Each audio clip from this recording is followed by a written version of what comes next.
গণতন্ত্র কায়েম হয়েছে, এই প্রতিষ্ঠা হয়েছে খেলাফতকে ধ্বংস করার জন্য।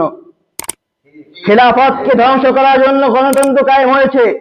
আর সেই গণতন্ত্রের মধ্যে আপনি ঢুকে খেলাফত কায়েম করবেন, এটা কোশ্চিন কালেও সম্ভব না, কোশ্চিন কালেও সম্ভব না।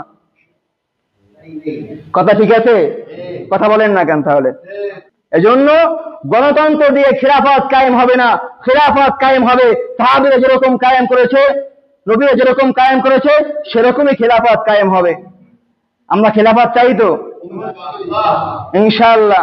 আল্লাহ তাআলা আমাদেরকে কবুল করুন, সকলে বলে আমিন। রাগ করছেন সবাই? রাজনৈতিক কথা বলছে, আমি রাজনৈতিক কথা বলি নাই।